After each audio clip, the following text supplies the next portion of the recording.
За дараагийн бичлэгтээ тавтаа морил өнөөдөр та бүхэндээ би амьдралдаа нэг л зүйлийг ер нь болох юм бол хүний амьдрал ингээд сайн сайхан тал руугаа эргэдэгэ гэдэг нэг бяцхан сэдвээр бас ярих гэж бодлаа. Тэгээд өнөөдөр 2024 оны 12 сарын 31 ингээд ом маань дуусж जैन тэ хуучин оноо бид нар ингээд үдэж जैन шинэ ом маань эхлэж जैन. Тэгээд та бүхэндээ юуны түрүүнд шинэ оны мэд хүргэе. Тэгээд шинэ оноо аз жаргал баяр жаргалаар дүүрэн ухтаарай гэж бас хүсмээр байна. Тэгээд та бүхэндээ чин сэтгэлээсээ маш их талархаж байгаагаа бас илэрхийлмээр байна. Намайг одоо дэмжиж, сонсож, найз нөхдөдөө түгээж, гой сайхан урмын үгээр мялааж, бүр намайг маш их ингэж ойлгож, дэмжиж, сонсож байгаа бүх хүмүүстээ бүр чин сэтгэлээсээ үнэхээр их баярлж байгаагаа хэлмээр байна. Тэгээд ташрамд нь хэлэхэд өнөөдөр 12 сарын 31 ерөнхийдөө бол нөгөө нэг талархдаг өдөр гэж хэлдэг юм бэлээ. Би бас энийг саяхан мэдсэн. Хүмүүс ингээд юу яадаг юм бэ штэ.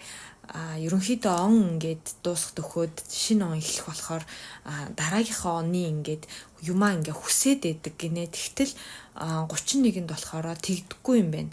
Яагаад тэгэхээр одоо энэ дуусж байгаа ондоо та ямар их амжилт бүтээл, ямар аз жаргал, баяр жаргалтай зүйлүүд болсон. Одоо тэр сайн сайхан бүхий л зүйлдээ ингээд талархдаг өдөр юм байна. Тэгээ он гарсны дараа болохоор мэдээж гоё тийм энергитэй газар очисон ч болно, гандын иддээ очисон ч болно. Тэгээд одоо залбирч хүсэж мөргөж юу гэдгийг одоо өөрсдийнхөө тэр хүсэл мөрөөдлийг хэлж болдно гэж байгаа аахгүй. Гол нь 12 сарын 31-нд болохоор ер нь бол юм хүсэхээсээ илүү талархдаг өдөр шүү гэдгийг бас мэдэж аваад бүгдээрээ гоё 12 сарын 31-нд би биэндээ талархуул бас их зүгээр юм болоо гэж бодоод та бүхэндээ одоо хуваалцж байна. Бас гоё санагдаад ердөөсөө бид нар чинь нэрээ бодоод хаар тэгдгүй юм биш үү?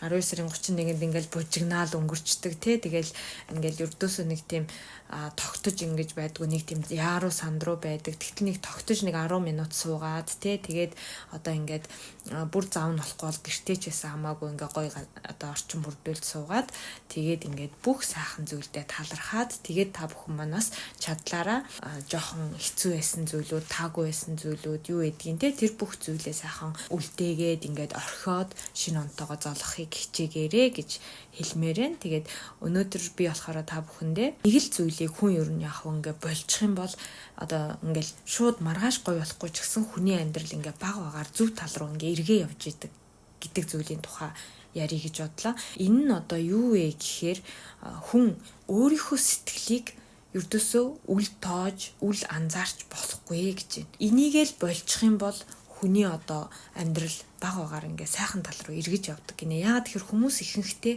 өөрийнхөө тэр сэтгэл хөдлөл, өөрийнхөө тэр сэтгэлийг маш их ингэж үл тоож, үл анзаарч байдаг гэж шүү. Тэгээ тэрийг нөгөө мэдхгүй ингээл яваал тэгэл бусдын сэтгэл, бусдын юм тааруулах гад бас их хичээгээд байдаг учраас болохгүй зүйлүүд бас их амьдралд гарч ирээд байдаг юм байна. Тийм болохоор үл тоох, өөрийгөө үл анзаарах гэдэг тэр зүйлээ орхиод өөрийгөө сонсож, ойлгож өгч чаддаг байх хэрэгтэй юм байна. Тэгээд та бүхэн манаас бодоод үзээрэй, ер нь хэр өөрийгөө ойлгож, сонсож ингэж анзаардаг хүн бэ те?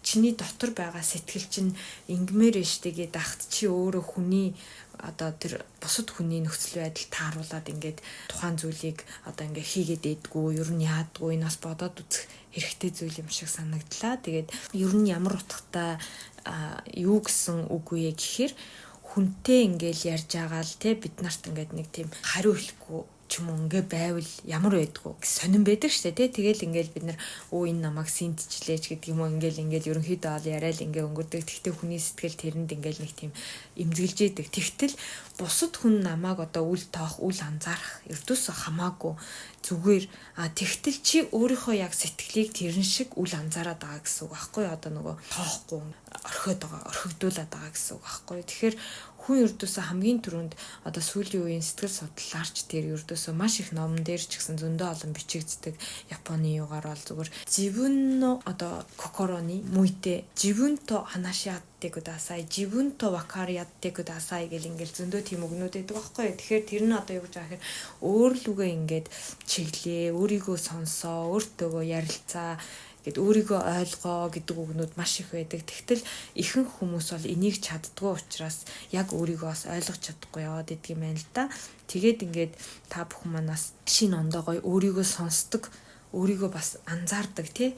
Өөрийгөө тоодог хүн баймаар штэ бид нар чинь тий. Тэгээд нөгөө нэг хүн намайг тоосонгүй гэдэг. Тэгтэл яг нөгөө эцсийн бүлэгтээ бид нар яг өөрсдийгөө яг гоё ингэж тоож чадж гинүү гэдэг юм чинь бас нэг асуулт болоод гараад ирж байгаа байхгүй. Тэгээд яг л одоо бусад хүн намайг одоо ингээд үл тооход ямар сэтгэл төрдөг шиг чи өөрийгөө үл тоох юм бол чиний дотор те бидний дотор яг л адилхан гуйсан гомдсон сэтгэл ингэж үлдээд идэг гэсэн үг байхгүй юу. Тэгээд ингээд бидний дотор байгаа хүн юу гэдгийг одоо ингээ тгийгээ бодоод идэг. Тэгтэл чи өөрийгөө сонсож ойлгож өгөхгүй бол одоо ингээл яг л түрүүний хэлсэнтэй адилхан тий ямар одоо гомдох мэдрэмж төрөх үү. Тэгээд тэрийг ингээд бид нар өөрсдөө анзаардаггүй гэсэн үг байхгүй юу. Тэгэл за би юм чи аах уу гэл ингээд хойшин тавиад яваад идэг тий. Ер нь тэрийг л хамгийн түрүүнд ер нь ойлгох хэрэгтэй юм байна. Тэр нь одоо амиачсэн зүйлтэй бас бүгдээрээс андуурч ер нь болохгүй шүү гэж бодож байна. Амиачих гэдэг зүйлтэй бол маш өөр. Одоо хүн өөрийгөө сонсож ойлгож ингэж мэдэрч ингэж анзаарч чадсанараа бусдыг ч гэсэн бас тийг чаддаг болдог гэж байгаа байхгүй. Яагаад тэгэхээр бид нар чинь өөрийгөө ч ойлгож анзаарч чадахгүй хүмүүс чинь бусдыг ч гэсэн яг тэгж ойлгож анзаарч чадахгүй зөвхөн одоо бусдаас өөрлөгөө юм ирж гэн ирэхгүй нэ гэдэг дээр л поинтлоод идэг байхгүй. Энэ намайг ингэсэнгөө тэр намайг ингэсэнгөө энэ намайг ингэж гэн тэр намайг ингэж гэн одоо энэ намайг ингэж бодож байгаа лөө ингэж тэгж бодож байгаа лооч гэдэг юм уу те. Ердөөсөө тим юмд хамгийн их анхаарал нь хүний анхаарал явдаг. Өссөн үсээгүй явцдаг юм байна л да. Ер нь бол тэгээ тэрийгээ ч хүн өөрөө ер нь анзаардаггүй гэж байгаа байхгүй юу. Тийм болохоор одоо энэ зүйлийг л ер нь бид нар болиод өөрийгөө анзаарч чаддаг болчих юм бол таны амьдрал бидний амьдрал ер нь бол ингээ сайн сайхан тал руугаа эргээд чиглээд явах боломжтой шүү гэд бас уншлаа. Тэгээд бусад хүнийг одоо намайг ойлгохгүй байх, тэ сонсохгүй байх, анхаарахгүй байх гэж бид нар маш их яриад байдаг мөртлөө яг үнэндээ бол бид нар өөрсдийнхөө дотор байгаа тэр хүнийг сонсож ойлгож өгч байгаа юу гэдэг маш чухал байгааз. Тийм болохоор онцгойлон яг одоо юу мэдэрч байгаагаа ингээд үл тоож, үл ойшоох гэдэг бол хамгийн том буруу зүйл юм гэдгийг бүгдээрээ ойлгож авъя те. Үүнийг одоо нөгөө болж чадсанараа амьдрал маш ихээр өөрчлөгддгөө гэж дахин та бүхэндээ бас хэлмээр байна. Одоо жишээ нь би ингээд одоо ийм зүйл хийвэл гоё юм да гэл ингээд бид нар чинь нэг ингээд мэдэрч бодож байдаг штэ те. Тэгэхээр яг тэр үедээ бол тухайн зүйлээ ингээд хийж өгөх ч юм уу эсвэл яг одоо хийж өгөх боломжгүй бол тэр хийхийг хүссэн зүйлээ тухайн тэр сарынхаа төлөвлөгөөндөө заавал нэг оруулж өгдөг ч юм уу тий. Тухайн үедээ өөрийгөө ингээд за одоо бол боломжгүй энэ дараа ингээ гэдэг өөртөөгөө ярьдаг ч юм уу тий. Одоо олон жилийн өмнө нэсэн бол одоо өөртөөгөө яриул бараг галзуу солиот юм уу гэмээр маягийн юм байдаг гэсэн бол одоо бол ердөөсөө одоо ганцаараа гэртээ суугаад өөртөөгөө ярина гэдэг бол хамгийн одоо бест арга гэд яриад штэ тий сүүлийн үед. Одоо та ингээд бусдтай ингээ юм хийгээ явж илаа. Тэгтэл таны дотоод сэтгэл чи юу гэдгийг одоо ямар нэгэн өөр зүйлийг хиймээр байна ч гэдэг юм уу, ингэмээргүй байна, тэгмээргүй байна гэсэн нэг бодол тий нэг гонигтаач юм байла. Тэрийг нь та ингээ хүлээж аваад ойлгоод анзаараад за ингээ өөрийгөө бас ингээ тайвшруулаад ч юм уу тий тэгээд тухайн хиймээр байгаа зүйлээ төлөвлөгөөндөө заавал оруулж өгөөд сард одоо юу гэдгийг те нэг өдөр нь тэрийг хийх төлөвлөгөө энэ төр гаргаж өгөөд өөрийгөө л ерөөсөө битгий орхигдуулаа гэж хэлээд байгаа. Тэгэд ажил гэр амьдрал гээл завгүй гээл бид нар чинь ердөөсөө өөрийгөө сонсохгүй үл ойшоод яваад идэг учраас тих биш 7 хоногийн нэг өдөр ч гэсэн хамаагүй өөртөө бас өөрийнхөө дуртай зүйлийг хийхэд ерөөсөө цаг гаргаж чаддаг байх хэрэгтэй. Сард нэг өдөр юу ч хийдгүү өдөр ч юм уу те одоо чи юу ч хийдгүү нэг өдөр баймаар байна гэж бодож ивэл тэр үдийг нь гаргаж өгдөг ч юм уу тийм. Нэг өдөр бүр ингээ сайхан идээд ингээд нэг сайхан кино үзээд баймаар байна гэвэл тэр өдрийг нь гаргаж өгдөг ч юм уу тийм. Тэгээд нөгөө нэг эсвэл гадуур гараад ингээ гоё ингээд найз нөхдөд уулзаад явмаар байна гэхэд нь одоо юу гэдгийг нэг шалтак тоочол за боли би ч өмс хувцаалга тийм ч юм алга за мөнгө төгрөг муутай байна да гэж ингэж шалтак тоочж өөрийгөө ингэж үл тоож орхигдуулах биш. Тэрийг ямар нэг аргаар ойлгож, хүлээн зөвшөөрч одоо өөрийгөө анзаарч өгөх хэрэгтэй. Одоо бүгдийг нь биш ч гэсэн өөрийнхөө хийх дуртай, тий хийхээр сэтгэл санаа гоё болдог, сонирхолтой тийм дуртай зүйлээ хийж өгч байвал таны одоо сэтгэл зүйч их амар амгалан тайван ингэж юмд хандаж эхэлдэг юм байна л да. Тийм болохоор Ер нь тэгдэг юм шиг санагдаад байгаа надад ч гэсэн бас өөрөөр хэлэх юм бол яаж байна гэхээр өөрийнхөө хийх зүйлийг те маш чухалчлах хэрэгтэй. Тэгээд та тэгснээрээ одоо өөрийнхөө сэтгэлийг хойш нь тавьж болохгүй гэдгээ мэдэрч эхэлнэ. Тэгээд тэгж та өөрийгөө ингэж чухалчилснараа та ингээд маш чухал хүн гэдгээ баг агаар бас өөртөө мэдэрч эхлэх байхгүй юу. Эндээс улбаалаад өөртөө итгэх итгэл ерөөсөө хувь хүний тэр өөрөө өөрийгөө хайрлах бүхэл юм үүсч эхэлдэг. Тэгэхээр хамгийн түрүүнд юу хийх ёстой байдаг вэ гэхээр ердөөсөө өөрийгөө л өөрийгөө тоогоод өөрийгөө гоё анзаараад өгөөч гэдэг юмыг л яриад байдгийм байна. Тийм болохоор та бүхэн маань бас шинэ ондоо өөрийгөө маш сайхан тоосон, өөрийгөө анзаарсан хүнийг бий болгож бэлдээрээ гэж хэлмээр байна. Тэгээд энэ дээр нэмээд хэлэхэд бас ийм юм байдгийм байна л да. Хүмүүст чинь ингээд нэг өөрөө өөрсдийн зүүн совин гэж байдаг штэ тий. Тэгээд тэр одоо хүн ер нь зүүн совингоо дагаад амьдар гэсэн чинь байдаг тий. Тэгээд энэ дээр бас хүмүүс юу гэж боддгийг би сайн мэдэхгүй байна л да. Гэхдээ одоо энэ уншиж мэдсэн зүйлээс болохоор ингэж байгаа байхгүй юу. Зүүн совингоо та ингээд маш гоёор ингээд өөрийгөө сонсоод дагаж чадах юм бол бүх юм маш сайн явдаг. Гэхдээ зүүн совин гэдэг нь чи өөрөө ямар аль хэдийн ямар нэг байдлаар түүнийг мэдэрч байдаг зүйл юм аа. Тийм болохоор зүүн совингоо зөвхөн даах биш өөрийнхөө сэтгэлийг бас давхар сонсорой гэж хэлдэг юм байна.